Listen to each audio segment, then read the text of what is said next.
ሰላም ጤና ይስጥልን ውድ የቻናላችን ተከታዮች በዚህ ዝግጅታችን በህንድ የበረራ ቁጥር 171 የሆነው ቦይንግ 787-8 ድሪምላይነር አውሮፕላን ላይ በደረሰው አደጋ ምክንያት ሰለባ ከሆኑት 242 መንገደኞች መሃል ያጋጠሙ ሁለት አበይት ክስተቶችን ባጭሩ ይዘንላችሁ ቀርበናል። ለቻናሉ አዲስ ከሆኑ ሰብስክራይብ በማድረግ ይጀምሩ። ይህ ዳር ቲዩብ ነው። በዓለም ላይ ከሚከሰቱ አጋጣሚዎች ሁሉ የአውሮፕላን አደጋ የከፋው ነው። ይህንን የአውሮፕላን አደጋ ለሀገሬ ሰዎች መንገር ለቀባሪ ማርዳት ነው። በቅርቡ በኢትዮጵያ አየር መንገድ ቦይንግ አውሮፕላን ላይ የደረሰው አደጋና እልቂቱ በመላው ሕዝብ ላይ የጣለው ሐዘን አይረሳም። ህንድ ሐዘን ላይ ናት። ዜጎቿ በገጠመው ዱብዳ የሐዘን ባህላዊ ነጭ ልብሳቸውን ለብሰው ለቅሶ ተቀምጠዋል። ሀገሪቱ የገጠማት በታሪክ እጅግ ዘግናኙ አደጋ ነው።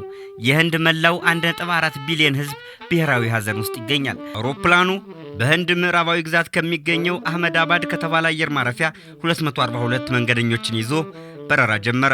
መዳረሻውን እንግሊዝ ለማድረግ ያቀደው የበረራ ቁጥር 171 የሆነው ቦይንግ 787-8 ድሪምላይነር አውሮፕላን ከ30 ሰከንዶች የአየር ላይ ቆይታ በኋላ በድንገት ከነበረበት 190 ሜትር ከፍታ ቁልቁል ተምዘግዝጎ በሐኪሞች መኖሪያ ህንፃ ላይ ተከሰከሰ።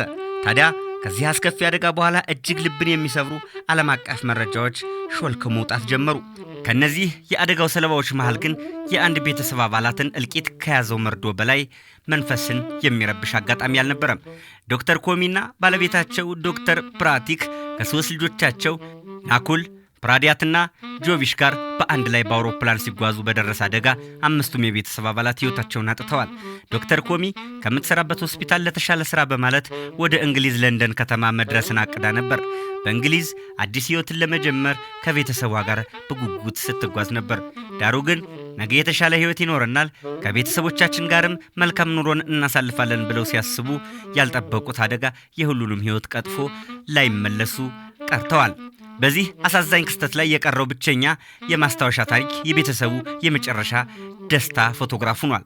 ዶክተር ፕራቲክ ጆሺ ኑሮን ለማሸነፍ ከባለቤቱና 3 ልጆቹ ተለይቶ ለ6 ዓመታት ኑሮውን በእንግሊዝ ለንደን አድርጎ ነበር።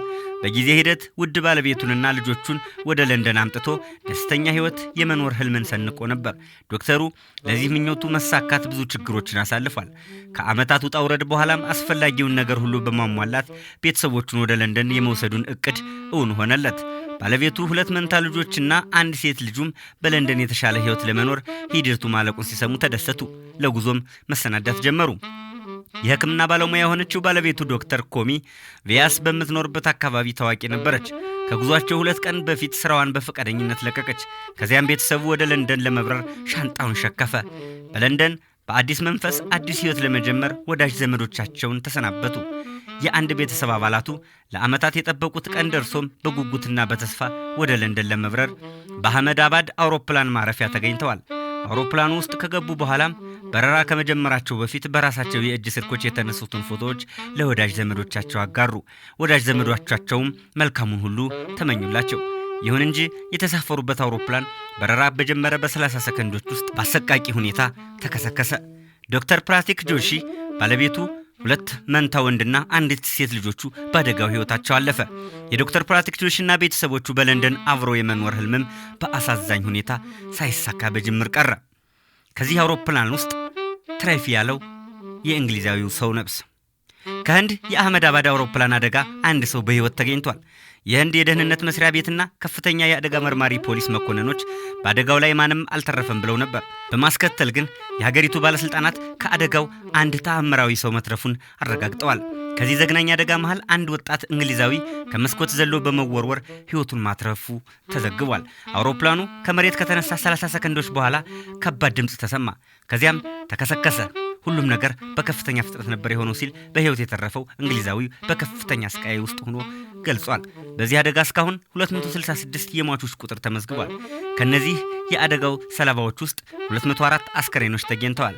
በተጨማሪም አውሮፕላኑ ሲከሰከስ በመሬት ላይ የነበሩ 24 ሰዎችም ህይወታቸውን እንዳጡ ተጠቁሟል። ዘገይተው የወጡት ዘገባዎች ደግሞ በሐኪሞች ማረፊያ ቤት ውስጥ የነበረ አንድ ልጅ ከሁለተኛ ፎቅ ላይ በመዝለል ከሞት እንደተረፈ ወላጅ እናቱን በመጥቀስ ዘግበዋል። በዚህ ንብረትነቱ የህንድ አየር መንገድ በሆነው በበረራ ቁጥር 171 ቦይንግ 787 ድሪምላይነር አውሮፕላን ውስጥ የነበሩት አጠቃላይ መንገደኞች በዜግነት 169 ህንዳውያን፣ 53 እንግሊዛውያን፣ 7 ፖርቹጋላውያን እና 1 ካናዳዊ ነበሩ። ከዚህ በህንድ አውሮፕላን ላይ ከደረሰው አደጋ የተረፈው እንግሊዛዊው ሰው ገጠመኝ ብዙዎችን አስገርሟል። በአውሮፕላን በረራ ወቅት ከሚከሰቱ አደጋዎች መሃል በህይወት የመትረፍ ዕድል ከመርፌ ቀዳዳ የጠበበ ነው። እንዲያውም የአውሮፕላን አደጋ ተመራማሪ ባለሙያዎች አደጋ የሚደርስባቸው መንገደኞች አስከሬናቸው ራሱ በአግባቡ ከተገኘም እንደ መልካም አጋጣሚ ይቆጠራል ይላሉ። መቼም ፈጣሪ ከአደጋ ይትረፍ ያለው ሰው ለማመን ቢያቅትም ይሆናል። የኢትዮጵያ አየር መንገድ ባለቤት የሆነው ቦይንግ 737 ማክስ አውሮፕላን 346 መንገደኞችን አሳፍሮ በእርሻ መሬት ላይ ሲከሰከስ የተረፈው ብቸኛው ሰው ለጉዞ አርፍዶ በመድረሱ ያልተሳፈረው ግለሰብ ብቻ ነበር። በዕለቱ በዚህ አውሮፕላን ለመጓዝ ትኬት ቆርጦ ወንበር የተያዘለት አንድ ግሪካዊ መንገደኛ 1 ደቂቃ ብቻ አርፍዶ በመድረሱ ከዚህ አሰቃቂ አደጋ በፈጣሪ ፈቃድ ተርፏል። የጥንት አያቶቻችን ማን ይናገር የነበረ ማን ያርዳ የቀበረ ይላሉ።